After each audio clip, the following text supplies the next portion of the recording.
വളർത്തു താറാവിനോട് സാമ്യമുള്ളവരാണ് വാലനെരണ്ട. പേര് സൂചിപ്പിക്കുന്നത് പോലെ പിറകോട്ട് ചൂണ്ടി നിൽക്കുന്ന നീണ്ട കൂർത്ത വാലുകളാണ് ഇവർക്കുള്ളത്.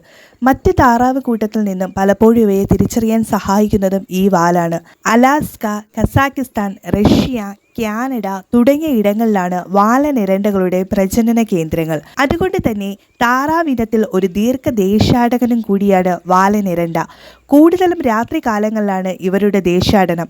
ശുദ്ധജല തടാകങ്ങളിലും അഴിമുഖങ്ങളിലും ചതുപ്പുകളിലും കണ്ടുവരുന്ന ഇവ ചെറു സസ്യങ്ങൾ, വിത്തുകൾ, പ്രാണികൾ തുടങ്ങിയവയാണ് പ്രധാനമായും ആഹാരമാക്കുന്നത്. വെള്ളത്തിൽ മുങ്ങി ഇരപിടിക്കുന്നതാണ് ഇവരുടെ രീതി.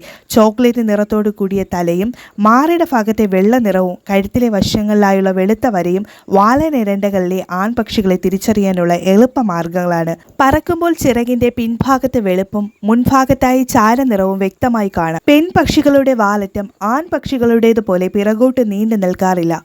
പൊതുവെ മങ്ങിയ ബ്രൗൺ നിറമാണ് ഇവയ്ക്ക്. നീണ്ട കഴുത്തും മങ്ങിയ ബ്രൗൺ നിറത്തിലുള്ള തലയും ആകൃതിയിലുള്ള വ്യത്യാസവുമാണ് പെൺപക്ഷികളെ തിരിച്ചറിയാൻ സഹായിക്കുന്ന അടയാളം.